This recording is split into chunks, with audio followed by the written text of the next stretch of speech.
Joining us now to talk about it all, Loretta Mester, former Cleveland Fed president, now adjunct professor of finance at the University of Wharton, also a CNBC contributor, and we are darn glad that you are here, Loretta. If you were still on the Fed, what would your decision and expectation for rate cuts be?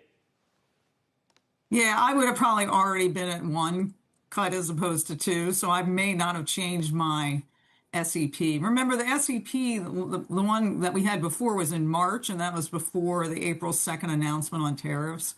So it moved kind of the way you would have expected, right? Growth, right, they took down a bit. Inflation, they took up.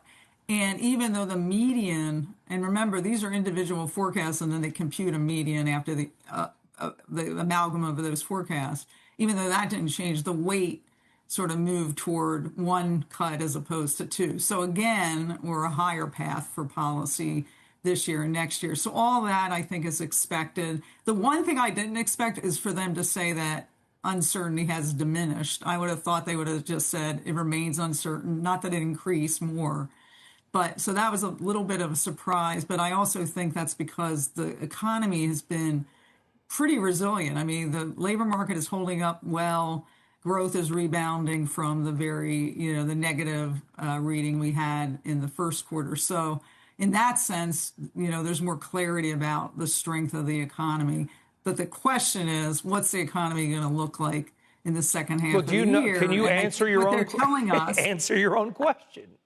No, I think what they're telling us is they see that these, even though we don't know the size of the tariffs and where they're ultimately going to land and their effects, that they are going to hold here for now because the impetus from those tariffs are higher inflation, at least for a time, and a bit weaker growth and a little bit higher unemployment.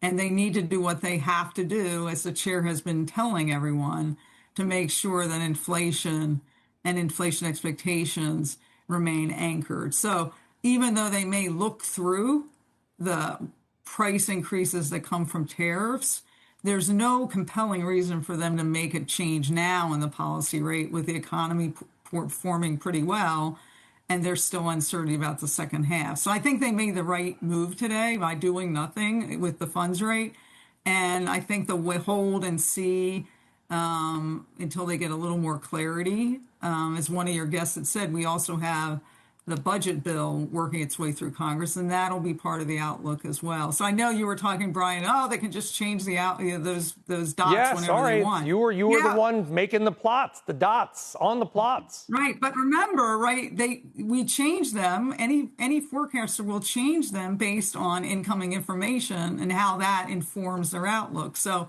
I don't think it's a bad thing that the forecasts are responding to incoming economic data. I think that's a good thing. And I think it's the change from one SEP to another that's very informative. And I think today we got informed that, the bulk of the committee is thinking that we're going to need a slightly more restrictive policy stance than they had thought at the time of the March meeting. I think that's very clear in this. And I don't this SEP.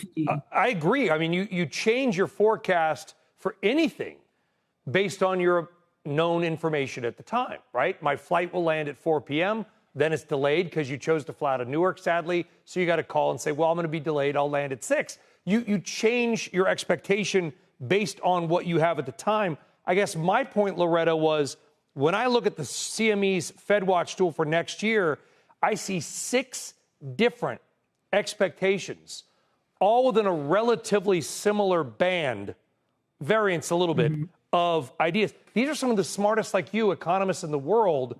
And I guess my point is there doesn't seem to be a lot of visibility to next year.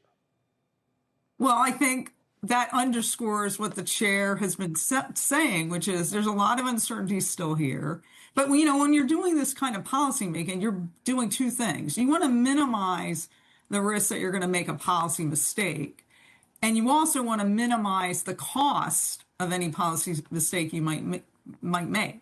So right now, it's not that costly to hold, right? Yeah. The economy is doing well. The unemployment rate is low. Growth in employment is holding up pretty well. It's moderated, but that was to be expected. right? And even the latest inflation news But is the pretty people that are good. watching, So with that environment, you don't have to move right now, but you've got to be prepared if the economy changes in the second half to be able to respond. And I think they are in a position to be able to respond once they see how the economy is evolving. And, somebody, before this, I know there's a July meeting, but think about the next September meeting where we're going to get SEPs. You're going to also have a lot more economic data coming in.